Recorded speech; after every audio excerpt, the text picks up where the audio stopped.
Hello everyone, आप सभी का चीज़ी कोड में स्वागत है। तो आज के इस वीडियो में हम लोग मिडिलवेयर्स के बारे में बात करेंगे, देखेंगे कि मिडिलवेयर्स होते क्या हैं, इनकी नीड क्या है और भी बहुत कुछ। तो शुरू करते हैं हमारा लेक्चर।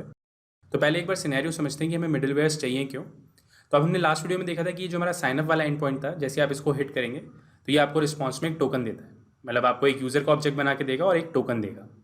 अब इसके आगे की जितनी भी रिक्वेस्ट होंगी उसमें इस यूज़र को टोकन पास करना होगा, तभी वो डेटा एक्सेस कर पाएगा, वरना नहीं कर पाएगा। तो कुछ इस तरीके से होगा कि इस यूज़र को अगर नोट्स एक्सेस करने हैं तो वो अपना टोकन भी पास करेगा, तभी वो इन नोट्स को एक्सेस कर पाएगा। तो इस टोकन से हम लोग क्या करेंगे, इस यूज़र को वैलिडेट करेंगे कि ये सही यूज़र है या नहीं है। तो यहाँ पे हम लोग इसको डिक्रिप्ट करेंगे, जिससे हम लोग इसकी यूज़र आईडी निकाल पाएँ, और इस यूज़र आईडी के बेसिस पे इसके नोट्स हम इसको निकाल के देंगे। तो आपने देखा होगा बहुत सारी एपीआईज़ के अंदर कुछ इस तरीके से होता है। तो ये हमारी एक सिंपल गेट की रिक्वेस्ट है। अब यहाँ पे हम लोग नोट्स एक्सेस कर रहे हैं एक पर्टिकुलर यूज़र के। तो यहाँ पे मैंने हेडर के अंदर एक ऑथराइजेशन वाला हेडर ऐड किया है, जिसमें हमने अपना टोकन पास किया है। तो जैसे मैं यहाँ पे सेंड पे क्लिक करूँगा तो यहाँ पे आप देख सकते हैं इस यूज़र के जितने भी हमारे पास नोट्स हैं वो हम लोग एक्सेस कर पा रहे हैं। बट अगर मैं इस ऑथराइजेशन हेडर को हटा देता हूँ यहाँ से और इसको सेंड करता हूँ तो यहाँ पे हमारे पास एरर आएगी अनऑथराइज यूज़र, क्योंकि हमने टोकन पास नहीं किया तो वो ऑथराइज नहीं कर पा रहा है इस यूज़र को।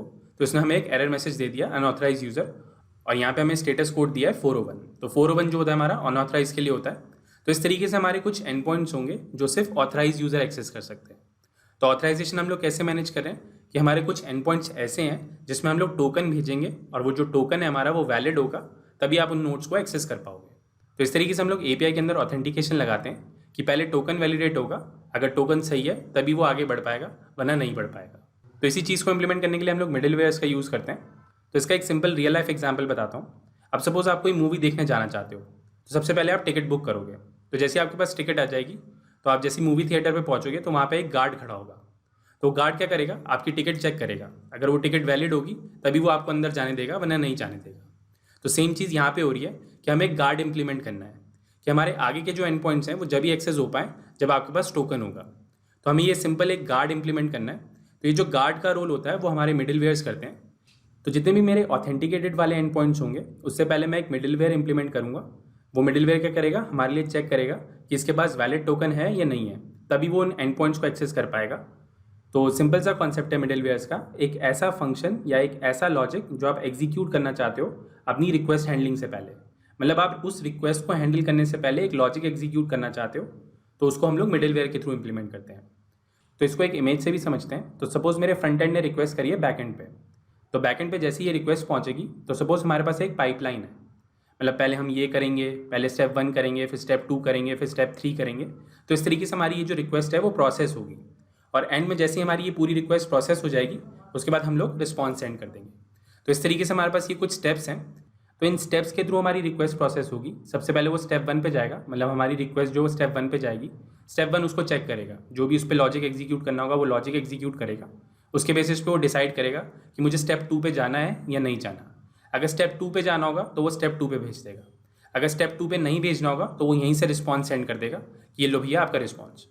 अगर स्टेप 2 पे पहुंचता है तो स्टेप 2 पे भी वही काम होगा।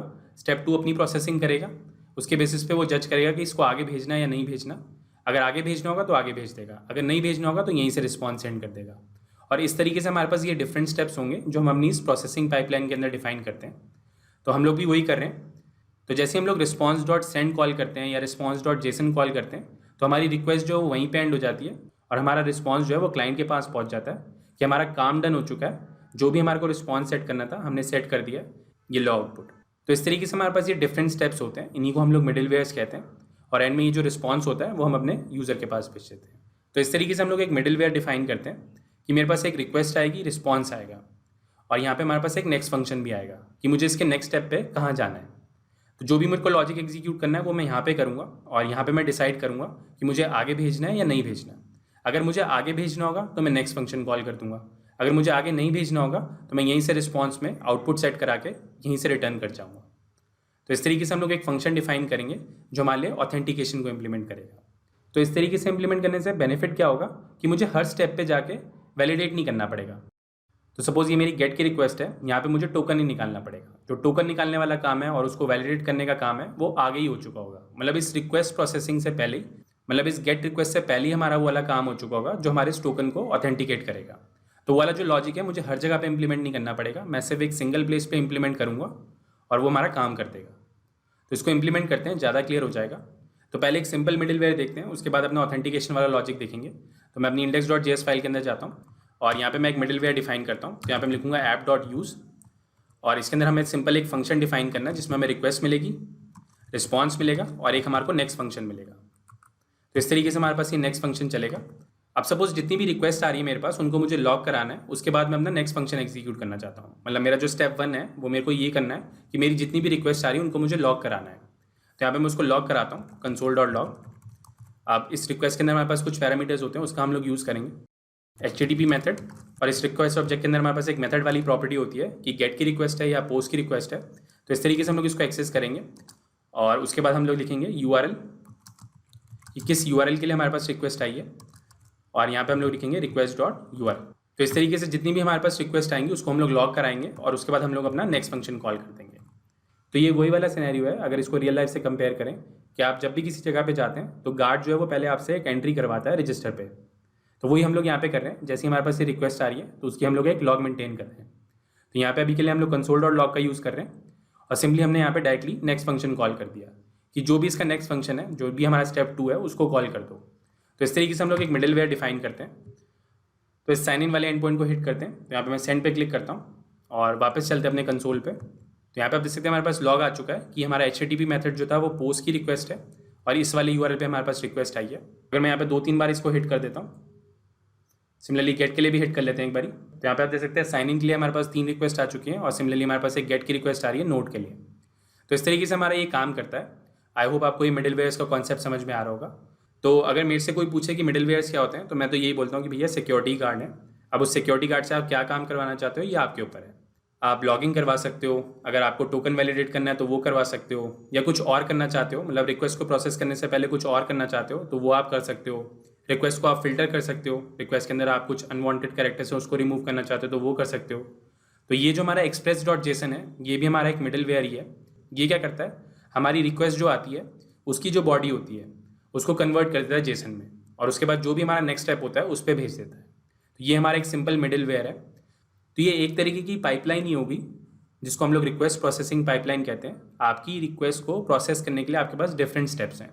स्टेप 1 एग्जीक्यूट होगा, फिर स्टेप 2 एग्जीक्यूट होगा और जिस भी जगह पे आपको लगेगा कि इसके आगे मुझे नहीं भेजना चाहिए तो वहीं पे आप रिस्पॉन्स सेंड कर दोगे। तो इस तरीके से ये मिडिलवेयर्स काम करते हैं। तो ऑथेंटिकेशन के लिए इंप्लीमेंट करते हैं। तो यहाँ पे मैं एक फोल्डर क्रिएट करता हूँ मिडिलवेयर्स के नाम से और इसके अंदर हम लोग एक मिडिलवेयर डिफाइन करेंगे auth.js के नाम से। तो ये मेरा एक सिंपल फंक्शन होगा। तो इस तरीके से यहाँ पे मैं एक फंक्शन डिफाइन करता हूँ जिसमें हमें रिक्वेस्ट मिलेगी, रिस्पॉन्स मिलेगा और हमारा नेक्स्ट फंक्शन। तो इस तरीके से हम लोग एक मिडिलवेयर डिफाइन करते हैं। तो यहाँ पे मैं एक ट्राई कैच लगा देता हूँ।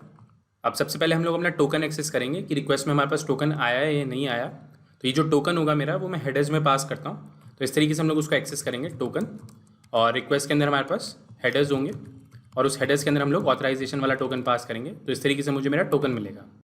अब अगर किसी ने टोकन सेंड नहीं किया है तो उसके लिए यहाँ पे मैं एक इफ कंडीशन लगाऊंगा कि अगर टोकन है मेरे पास तो हम लोग यहाँ पे कुछ प्रोसेसिंग करेंगे, अदरवाइज यहाँ पे हम लोग एक एरर थ्रो कर देंगे कि भैया अनऑथराइज यूज़र। तो यहाँ पे हम लोग directly response dot status set करेंगे। यहाँ पे हम लोग 401 सेट करेंगे और यहाँ पे हम लोग एक जेसन रिस्पॉन्स सेंड करेंगे कि भैया अनऑथराइज यूज़र। सिमिलरली इसको कॉपी कर लेते हैं यहाँ से और कोई एरर आएगी तो भी हम लोग यही रिस्पॉन्स भेजेंगे। तो यहाँ पे मैं console.log लगाता हूँ जिससे हमें पता चल जाएगी क्या एरर आई है और यहाँ पे हम लोग इस रिस्पॉन्स को सेंड कर देंगे। तो इस तरीके से हमारा ये काम करेगा। अब देखते हैं कि टोकन कैसे प्रोसेस करेंगे। तो सबसे पहले टोकन को यहाँ पे स्प्लिट करेंगे क्योंकि इस टोकन वाली इन्फॉर्मेशन के अंदर हमारे पास कुछ और इन्फॉर्मेशन भी होगी। तो जनरली हम लोग बेयरर अपेंड करके भेजते हैं, मतलब बेयरर और हमारा टोकन। तो बेयरर स्पेस टोकन लगा के भेजते हैं हम लोग। तो यहाँ पे मैं उसको स्प्लिट करता हूँ टोकन डॉट स्प्लिट और इसको हम लोग स्पेस से स्प्लिट करेंगे और यहाँ पे जो हमारे पास फर्स्ट एलिमेंट आएगा उसको हम लोग एक्सेस करेंगे। तो इस तरीके से हमारे को टोकन मिल जाएगा। अब ये जो टोकन है मेरा ये JWT का टोकन है। तो यहाँ पे हम लोग उस लाइब्रेरी को इंपोर्ट कर लेते हैं, उसके थ्रू हम लोग इसको वेरीफाई करेंगे। तो यहाँ पे लिखता हूँ रिक्वायर और अपनी लाइब्रेरी को इंपोर्ट करेंगे जेसन वेब टोकन।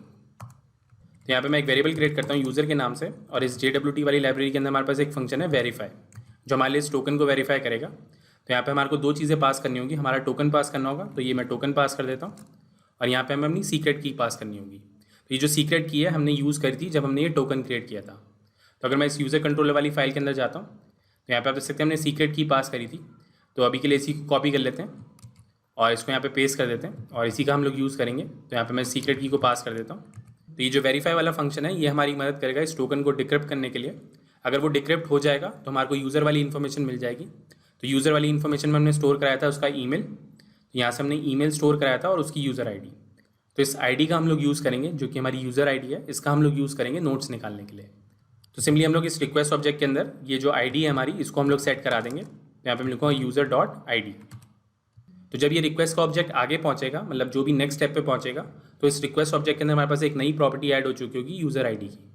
तो उस यूज़र आईडी का हम लोग यूज़ करेंगे। तो इस तरीके से हमारा ये फंक्शन काम करेगा और एंड में हम लोग यहाँ पे नेक्स्ट फंक्शन कॉल कर देंगे कि अगर सब कुछ सक्सेसफुल हो जाता है तो हमारा नेक्स्ट फंक्शन कॉल कर देगा ये। तो इस तरीके से हमारा ये ऑथ फंक्शन काम करेगा। तो एक बार दोबारा से रिपीट करता हूँ कि यहाँ पे हुआ क्या है। तो सिंपली हमने एक फंक्शन डिफाइन किया ऑथ के नाम से, जिसमें हमें ये 3 चीज़ें मिली हैं, रिक्वेस्ट, रिस्पॉन्स और हमारा नेक्स्ट फंक्शन। अब यहाँ पे हमने रिक्वेस्ट हेडर्स के अंदर एक ऑथराइजेशन वाला टोकन भेजा है, तो इस तरीके से हम लोग उसको एक्सेस करेंगे। तो इस टोकन के अंदर हमारे पास एक्स्ट्रा इन्फॉर्मेशन होती है जो हम लोग शुरुआत में अपेंड करते हैं।